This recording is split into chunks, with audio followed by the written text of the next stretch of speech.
Hello friends, welcome to our channel Pharma Insights. Today we are going to discuss an important topic according to the GPAT and the NIPER point of view which come under the dispensing pharmacy, that is dose calculation. तो आज के lecture में हम देखेंगे dose calculation कैसे करते हैं, dose calculation के लिए फॉर्मूले कौन से हैं, फॉर्मूले याद रखने का तरीका क्या है, पोसोलॉजी के अंडर में क्वेश्चन कैसे आते हैं डोज कैलकुलेशन की बेसिस पे। तो आज के लेक्चर में हम सब कवर करेंगे। At the end of the lecture आपको डोज कैलकुलेशन के बारे में जो कंसेप्ट है वो पूरा क्लियर हो जाएगा और आप इजी तरीके से डोज कैलकुलेट कर सकते हो। एडल्ट के लिए, चिल्ड्रन के लिए, according to body surface area, according to the weight, according to the age, ये सब कैलकुलेट कर सकते हैं। तो चलो आज के लेक्चर शुरू करते हैं। स्टार्टिंग में हम देखेंगे डोज कैलकुलेशन फॉर्मूला। फॉर्मूला क्या है डोज कैलकुलेशन के लिए? तो डोज कैलकुलेशन के लिए हमारे पास फर्स्ट फॉर्मूला आता है यंग फॉर्मूला। तो यंग फॉर्मूला किसके लिए यूज होता है? 4 to 12 ईयर के लिए यूज होता है। तो आपको समझना पड़ेगा जो ये 4 to 12 एज है, 4 to 12 है, 12 to 20 है, 20 to 24 है, ये क्या है? रेफरेंस एज है। रेफरेंस एज, इसको रेफरेंस मान के हम चाइल्ड डोज कैलकुलेट करते हैं। तो देखते हैं चाइल्ड डोज यंग फॉर्मूला से कैसे कैलकुलेट करेंगे। अगर हमारे पास कोई एज दिया है, इस एज के लिए डोज कैलकुलेट करना है, तो डोज कैलकुलेट कैसे करेंगे? तो age in year divide by age in year plus 12 into adult dose, ये हो गया। ये क्या है? हमारे पास चाइल्ड डोज है यंग फॉर्मूला से, ये ध्यान में रखना है। नेक्स्ट है हमारे पास डीलिंग फॉर्मूला। तो डीलिंग फॉर्मूला क्या है? डीलिंग फॉर्मूला किसके लिए होता है? 12 to 20 ईयर एज के लिए डीलिंग फॉर्मूला होता है। तो डीलिंग फॉर्मूला में चाइल्ड डोज कैसे कैलकुलेट करते हैं? डीलिंग फॉर्मूला से। तो डीलिंग फॉर्मूला से चाइल्ड डोज कैलकुलेट करने के लिए हमारे पास है age in year divide by 20 into adult dose, ये ध्यान में रखना है। नेक्स्ट है हमारे पास काउलिंग फॉर्मूला। तो काउलिंग फॉर्मूला किसके लिए यूज होगा? 20 to 24 ईयर के लिए यूज होगा। इस एज के रेंज में, मतलब इस एज को रेफरेंस मान के, इस एज के बीच में अगर जो आएगा उसको, उसके लिए चाइल्ड डोज कैसे कैलकुलेट करेंगे हम? Age in year plus 1 divide by 24 into adult dose, ये हो गया। तो इसको ध्यान में कैसा रखना है? ये अब अगर आपने ये ध्यान में रख लिया कि एज यंग फॉर्मूला क्या है, age in year divide by age in year plus 12 into adult dose, ये ध्यान में रखना है। नेक्स्ट है हमारे पास डीलिंग फॉर्मूला। तो डीलिंग फॉर्मूला कैसा ध्यान में रखना है? तो दिल कितने बार दिया था? 20 बार दिल दिया था, मतलब age in year divide by 20, ये ध्यान में रखना है। मतलब दिल कितने बार दिया था? 20 बार दिया था, ये होगा। इससे आपको ध्यान में आएगा कि डिवाइड बाय कितना आएगा? 20, age in year divide by 20, adult dose तो सबके इसमें है। नेक्स्ट है हमारे पास काउलिंग फॉर्मूला। तो काउलिंग फॉर्मूला से कैसे देगा? 20 to 24 ईयर के लिए है। तो इसके लिए चाइल्ड डोज कैसे कैलकुलेट करेंगे? तो कैलकुलेट करने के लिए हमारे पास ट्रिक है कि 24% के पास काउ कितना है? एक पर्सन के पास 24 काउ है, ये ध्यान में रखना है। स्टार्टिंग में हमने देखा कि डीलिंग फॉर्मूला कितने बार हमने दिल दिया था? तो 20 बार दिल दिया था, 20 बार दिल दिया था, ऐसे ध्यान में रखना है डीलिंग फॉर्मूला। काउलिंग फॉर्मूला, एक पर्सन के पास 24 काउ है, तो इससे आपको ध्यान में आएगा age in year plus 1, age in year divide by 20 into adult dose, ये हो गया। ये ध्यान में रख। इसके बेसिस पे आपको क्वेश्चन देखने हैं कैसे आएंगे, क्या आएंगे, ये हो गया। तो ठीक है, नेक्स्ट देखते हैं। नेक्स्ट हमारे पास फॉर्मूला आता है बास्टेडो फॉर्मूला। तो बास्टेडो फॉर्मूला कैसे ध्यान में रखना है? बास्टेडो फॉर्मूला पहले तो किसके लिए होता है? Child dose. बास्टेडो फॉर्मूला से हम कैसे कैलकुलेट करेंगे? 24 to 30 ईयर के लिए। अगर बास्टेडो फॉर्मूला हमको ध्यान में रखना है 3% के पास कितना? 3% ने 30 बास्टेडो गाली दी, ऐसा हम बोल सकते हैं। 3% ने 30% को बास्टेडो गाली दी, नहीं तो 3% ने 30 बास्टेडो गाली दी, ये ध्यान में रखना है, ये आपको समझना पड़ेगा। चाइल्ड डोज कैलकुलेट करने के लिए age in year plus 3 divide by 30 into adult dose, ये समझ में आ गया। एक ऐसे ध्यान में रखना है, ये भी हो गया। तो इन्फेंट के लिए फॉर्मूला कैसा है हमारे पास? इन्फेंट के लिए हमारे पास फॉर्मूला है फ्राइड फॉर्मूला। तो फ्राइड फॉर्मूला कैसा आएगा? Infant dose is equal to age in a month divide by 150 into adult dose, मतलब in 1 month 150 times fried rice खाते हैं। जो इन्फेंट है, इन्फेंट एक मंथ में, एज इन मंथ, एक मंथ पे 150 टाइम फ्राइड राइस खाते हैं। तो क्या आएगा? Age in year divide by 150, ये ध्यान में रखने के लिए ये ट्रिक है, ये हो गया। तो नेक्स्ट है हमारे पास एज इन मंथ, ये हो गया। इन्फेंट के लिए, इन्फेंट डोज के लिए कैलकुलेट करने के लिए हमारे पास क्या है? फ्राइड फॉर्मूला है। तो age in month divide by 150 into adult dose, ये हो गया। ये आपको ध्यान में आया होगा। नेक्स्ट है हमारे पास according to the body weight. तो बॉडी वेट के अकॉर्डिंग हमको फॉर्मूला, अगर हमको डोज कैलकुलेट करना है तो हमारे पास क्या है, क्लार्क फॉर्मूला बोलते हैं। तो Clark formula according to the pound में अगर लिया तो हमारे पास अलग फॉर्मूला आता है और केजी में अलग फॉर्मूला आता है। अगर पाउंड में लिया, weight in a pound divide by 150 आएगा। अगर वेट में केजी में है, वेट मतलब वेट इन अ केजी है तो डिवाइड बाय कितना आएगा, 70 आएगा adult dose. Weight in a KG divide by 70 into adult dose. और ये आएगा child dose, weight in a pound divide by 150 into adult dose. ये होगा ये चाइल्ड फार्मूला कैलकुलेट करने के लिए, चाइल्ड डोज कैलकुलेट करने के लिए according to the body weight. ये होगा। इसके बाद नेक्स्ट है हमारे पास according to the surface area. तो according to the surface area formula calculate करने के लिए इसको क्या बोलती है, कैटजेल फॉर्मूला बोल सकते हैं। ये हो गया। तो नेक्स्ट है हमारे पास चाइल्ड डोज। तो child dose according to the surface area कैसे कैलकुलेट करेंगे, तो body surface area of the child in a metre square, ये आपको ध्यान में रखना है। Child surface area in a metre square divide by body surface area of the adult, child का इन मीटर स्क्वायर, एडल्ट का in metre square into adult dose. Adult dose तो सबके इसमें रहेगा ही रहेगा। ये हो गया। तो बॉडी सरफेस एरिया एडल्ट का कितना रहता है, 1.73 मीटर स्क्वायर। ये हो गया। तो इसके बेसिस पे हम देखेंगे फॉर्मूले कैसे आते हैं, फॉर्मूले अप्लाइड कैसे होते हैं, क्वेश्चन कैसे पूछा जाता है। फर्स्ट प्रॉब्लम देखेंगे हम, what will be the dose for the child of 5 year. 5 year है मतलब कितने रेंज में आएगा, 4 to 12 में आएगा। कौन सा फॉर्मूला लगेगा, यंग फॉर्मूला लगेगा। यंग फॉर्मूला हमारे पास क्या है, age in year divide by age in year plus 12 into adult dose. If adult dose is 400 तो हमारे पास क्या आएगा, age in year 5 divide by age in year plus 12, 5 plus 12 70 into ये आएगा 17 इंटू एडल्ट डोज कितना है हमारे पास 400। ये हो गया। 400 इंटू 5 कितना आएगा, 4 5 जा 20 तो आएगा 2000 डिवाइड बाय 17 आएगा। तो अगर इसको कैलकुलेट कर दिया 17 डिवाइड बाय 2000 कर दिया तो कितना आएगा हमारे पास 117.64 mg ये आएगा। ये हो गया। तो नेक्स्ट देखते हैं हम, नेक्स्ट हमारे पास प्रॉब्लम आता है एज इन ईयर कितना है हमारे पास 7 ईयर है। किसके बीच में आ रहा है, 4 to 12 के बीच में आएगा। फॉर्मूला कौन सा लगेगा, यंग फॉर्मूला लगेगा। देखो ऐसे ही आपको ध्यान में रखना है एज के, इससे आपको कैलकुलेट करना है कि आपको ध्यान में रखना है कि कौन सा फॉर्मूला आएगा। तो हमारे पास रेंज है, रेंज के हिसाब से हमको फॉर्मूला ऐड करना पड़ेगा। तो एडल्ट डोज कितना है हमारे पास 300, तो 7 divide by 7 age in year divide by 7 plus 12 plus age in year, age in year plus 12 आएगा। तो 12 प्लस 7 कितना 19 इंटू 300, एडल्ट डोज 300 है इंटू, तो 7 3 जा 21 अगर ये अगर डिवाइड कर लिया तो कैसा आएगा 90, 91 जा 90 आएगा 90।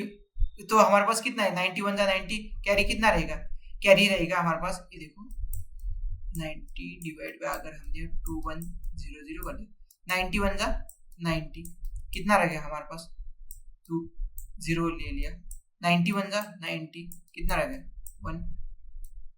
10 ले लिया हमने, तो 90 अगर 0 लिया तो ए लेना पड़ेगा पॉइंट। तो हमारे पास क्या आएगा 110.52 आएगा। तो ये हो गया। तो नेक्स्ट है हमारे पास, तो देखते हैं next problem, next third problem में। तो थर्ड प्रॉब्लम में हम क्या देखेंगे, हमारे पास है एज इन ईयर कितना दिया है 13 ये दिया है, 13 एडल्ट डोज कितना दिया है 500 दिया है। तो कौन सा फॉर्मूला लगेगा, 13 किसके बीच में आएगा 12 to 20 कौन सा आएगा फॉर्मूला, तो डीलिंग फॉर्मूला आएगा। डीलिंग फॉर्मूला क्या है, डील कब लगाया था 20 में लगाया था, 20 बार डील लगाया था। तो age in year divide by 20 into adult dose. तो क्या है हमारे पास age in year divide by 20 into adult dose, ये हो गया। तो इस फॉर्मूले में हमारा वैल्यू पुट कर देंगे हम, तो हमारे पास आंसर आ जाएगा। तो 13 डिवाइड बाय 20 इंटू 500, तो ये 10 कैंसिल, 2 1 जा 2 25 जा, अगर 25 ने अगर 13 को अगर मल्टीप्लाई कर दिया तो कितना आएगा 25 3 जा 75, तो 5 आएगा, कैरी कितना रहेगा 7 रहेगा। 25 1 जा 25 प्लस 7 32, तो कितना आएगा हमारे पास 325 mg आएगा। ये हो गया। तो नेक्स्ट प्रॉब्लम हमारे पास आता है, तो इसमें देखते हैं हम कि 4 to 12 एज में यंग फॉर्मूला लगेगा, 12 to 20 में कितना लगेगा डीलिंग फॉर्मूला लगेगा, 20 to 24 कॉलिंग फॉर्मूला लगेगा। तो इसके बेसिस पे हम नेक्स्ट प्रॉब्लम हमारे पास क्या आता है, तो एज दिया है हमको 22 ईयर, एडल्ट डोज कितना दिया है 400, तो 400 एडल्ट डोज है, 22 ईयर है, तो 20 तक डीलिंग फॉर्मूला था, 20 to 24 तक काउलिंग फॉर्मूला है, तो एक पर्सन के पास कितना काउ थे 24 काउ थे, तो हमारे पास फॉर्मूला कैसा आएगा, child dose is equal to age in year plus 1 divide by 24 into adult dose. तो हम इसको कैलकुलेट करते हैं, एज इन ईयर कितना है हमारे पास, एज इन ईयर है 20, तो 22 प्लस 1 कितना आएगा 23 आएगा, 23 डिवाइड बाय क्या आएगा 24 इंटू एडल्ट डोज कितना है, एडल्ट डोज है 400, तो इसको अगर डिवाइड कर लिया तो ये कितना आएगा, 2 से अगर डिवाइड किया जाए तो 12 आएगा, इसको अगर डिवाइड किया तो कितना आएगा 200 आएगा, इसको अगर डिवाइड किया तो 6 आएगा, इसको अगर डिवाइड किया तो कितना आएगा, 2 से अगर डिवाइड कर दिया 2 से अगर क्या है तो 100 आएगा, इधर 6 आएगा, और अगर 2 से डिवाइड किया तो इधर आएगा 3, तो इधर क्या आएगा 50 आएगा, तो ये हो गया, तो 50 इंटू 23 कर दिया हमने, 23 इंटू अगर 50 कर दिया डिवाइड बाय क्या आएगा हमारे पास, डिवाइड बाय 3 आएगा, तो अगर हमने 5 से मल्टीप्लाई कर दिया, 5 3 जा 15 कैरी 1, 5 2 जा 10, 10 प्लस 1 11, ये हो गया, और 101, अगर इसको डिवाइड बाय 3 कर दिया तो कैसा आएगा हमारे पास 1150 डिवाइड बाय 3 अगर कर दिया हमने, 3 3 जा क्या आएगा हमारे पास 9 आएगा, कैरी कितना रहेगा, कैरी 2 रहेगा, 5 लिया आपने, 3 7 जा 21, 3 8 जा 24 आएगा हमारे पास, 24 आया, कैरी कितना आएगा 1 आएगा, 1 अगर इससे अगर हमने माइनस कर दिया तो कितना आएगा 24 1 आएगा, तो अगर 0 ऊपर से ले लिया तो कितना आएगा 3 3 जा 9 आएगा, ऐसा 0.3, तो हमारे पास कितना आएगा 383.3 ये आ गया हमारे पास, चाइल्ड डोज आ गया, एमजी में आएगा ये क्योंकि हमने एमजी लिखा है। नेक्स्ट है हमारे पास एज कितना दिया है हमको, नेक्स्ट हमको एज दिया है 27 एज, तो 27 इंटू और एडल्ट डोज दिया है 600 mg दिया है, तो एज अगर 27 दिया है तो हमारे पास फॉर्मूला कौन सा है, हमारे पास बास्टेडो फॉर्मूला है, तो बास्टेडो फॉर्मूला हमें क्या देखा था कि 3 पर्सन ने 30 गालियां बास्टेडो गालियां दी थी, इससे आपको समझ में आया होगा, आपको ध्यान रहा होगा कि फॉर्मूला कैसे करते हैं, तो हमारे पास फॉर्मूला कैसा आता है age in year plus 3 divide by 30, तो ये हमने ध्यान रखा था कि 3 पर्सन ने 30 बास्टेडो गाली दी इनटू एडल्ट डोज, तो हमारे पास आएगा एज इन ईयर कितना है 27 इंटू प्लस 3 डिवाइड बाय 30, तो 27 प्लस 3 कितना है 30 डिवाइड बाय 30 इंटू 600, तो ये होगा 30 कैंसिल हो जाएगा, हमारे पास एडल्ट का जो चाइल्ड डोज कितना आएगा 600 mg आएगा, ये हो गया। तो नेक्स्ट है हमारे पास, तो हमको रेंज दिया है 4 to 12, 12 to 20, अगर 12 आया तो कौन सा फॉर्मूला यूज करना है, हमको एंगी फॉर्मूला यूज करना है, अगर 20 आया तो डीलिंग फॉर्मूला यूज करना है, ये हो गया। तो नेक्स्ट है हमारे पास प्रॉब्लम है एज कितना दिया है 8 मंथ, चाइल्ड का डोज कैलकुलेट करना है इन्फेंट का, एडल्ट का डोज दिया है 200 mg, तो अगर हमको जो एज है एज अगर मंथ में दिया है तो हमने क्या देखा था, जो पर्सन है जो इन्फेंट है इन्फेंट एक मंथ पे 150 kg राइस खाता है, ये हमने ध्यान में रखा था, 150 mg ध्यान में रखो या 150 kg ध्यान में रखो, तो हमारे पास क्या आएगा age in month divide by 150 into adult dose, तो एज इन मंथ कितना है हमारे पास, तो 8 मंथ दिया है, 8 divide by 150 into 200, 8 divide by 150, तो एक मंथ में एक मंथ में कितना खाया था 150 इंटू जो एडल्ट डोज है कितना है 200, तो 10 कैंसिल कर दिया, तो 5 3 जा 15 आएगा, 5 4 जा 20 आएगा, तो 8 4 जा कितना आएगा 32 डिवाइड बाय 3 अगर कर दिया तो 3 1 जा 3, अगर हमने इसको अगर डिवाइड कर दिया 3 इंटू अगर 32 कर दिया तो 3 1 जा 3 आएगा, 0 आएगा कैरी 2, तो इधर अगर एक 0 ले लिया तो 3 7 जा नहीं आएगा 10.36 जा 18 और एक 2 आएगा, तो ये 6 आ जाएगा, तो कितना आएगा 10.66 आएगा हमारे, ये हो गया। तो नेक्स्ट है हमारे पास नेक्स्ट फॉर्मूला किसके बेसिस पे, नेक्स्ट है हमारे पास बॉडी सरफेस एरिया। तो body surface area of the child कितना दिया है 0.57 मीटर स्क्वायर, और एडल्ट डोज कितना दिया है 450 mg, और हमको क्या निकालने के लिए बोला है on the basis of child dose निकालने के लिए बोला है on the basis of body surface area. तो हमको हमारे पास फॉर्मूला क्या है, child dose is equal to body surface area of the child divide by adult into adult dose. तो हमारे पास चाइल्ड का बॉडी सरफेस एरिया कितना दिया है 0.57 इंटू 50 डिवाइड बाय कितना है हमारे पास 1.73, तो ये आ गया 1.73। जो हमारे पास बॉडी सरफेस एरिया रहता है एडल्ट का कितना रहता है 1.73 मीटर स्क्वायर, ये ध्यान में रखना है। अगर इसको हमने मल्टीप्लाई करके डिवाइड कर दिया तो हमारे पास कितना है 60.47 mg आ जाएगा, तो आपको ये ध्यान में रखना पड़ेगा। तो इसमें देखते हैं कि body surface area of the adult कितना है हमारे पास 1.73 मीटर स्क्वायर, ये फोसोलॉजी में, लेकिन 1% प्रूफ स्पिरिट का जो स्ट्रेंथ है वो कितना रहता है 1.753, ये भी ध्यान में रखना है।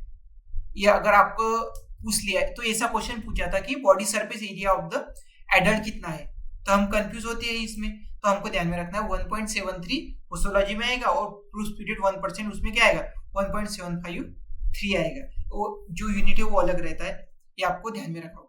तो आपको समझ में आएगा कि फॉर्मूला कैसा है याद रखना है, क्या क्या देखा है। तो आज के लेक्चर में हम देखते हैं क्या क्या देखा है स्टार्टिंग से। तो स्टार्टिंग से हमने देखा था Young formula age in year divide by age in year plus 12 दिखा था।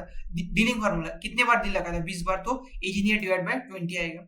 जो नेक्स्ट है हमारे पास काउलिंग फॉर्मूला, तो काउलिंग फॉर्मूला एक पर्सन के पास कितना काउ थे 24 काउ थे, इससे ये ध्यान में आ जाएगा। बास्टेडो फॉर्मूला, तो बास्टेडो फॉर्मूला कैसा है कि age in year plus 3 divide by 30, मतलब 3 पर्सन ने 30 बास्टेडो गाली दी थी, ये आपको ध्यान में रखना पड़ेगा। नेक्स्ट है हमारे पास फ्राइड फॉर्मूला किसके लिए है इन्फेंट के लिए age in month divide by अगर 150 कर दिया, इन 1 मंथ में एक 150 टाइम्स फ्राइड राइस खाते हैं जो इन्फेंट रहते हैं, इससे आपको ध्यान में आएगा। नेक्स्ट देखा था हमने क्लार्क फार्मूला और the Clark formula in terms of the pound, अगर वेट हमको पाउंड में दिया है तो 150 आएगा, अगर हमको केजी में दिया है वेट इन केजी दिया है तो हमारे पास 70 आएगा। नेक्स्ट है हमारे पास बॉडी सरफेस एरिया हमारे पास है, अगर उसके हिसाब से अगर हमको कैलकुलेट करना है तो हमारे पास फॉर्मूला क्या है body surface area of the child divide by adult into adult dose, ये हो गया। तो इसके बेसिस पे हमने डिफरेंट फॉर्मूले देखे थे। फॉर्मूले देखने के बाद हमने देखा था कि उसके बेसिस पे उसका एप्लीकेशन के बेसिस पे कि प्रॉब्लम कैसे पूछी जाती है। तो इसके बेसिस पे मतलब जो जीपैट है नाइपर है कॉम्पिटिटिव एग्जाम है, इसमें आपको कम से कम 2 क्वेश्चन तो फोसोलॉजी से देखने को लिए मिलेगी। एक तो वो पूछेगा प्रूफ स्पिरिट से, नहीं तो एलिगेशन मेथड से पूछेगा, नहीं तो वो पूछेगा डोज कैलकुलेशन से। एक ना 2 क्वेश्चन नाइपर चाहे वो जीपैट हो, दोनों इसमें और कॉम्पिटिटिव एग्जाम में तो पूछे ही जाते हैं। तो होप सो आपको समझ में आया होगा और आपको ये जो लेक्चर है वो इंपॉर्टेंट लगा होगा। थैंक यू, मिलती है अगले लेक्चर में एक इंपॉर्टेंट टॉपिक के साथ। Thank you.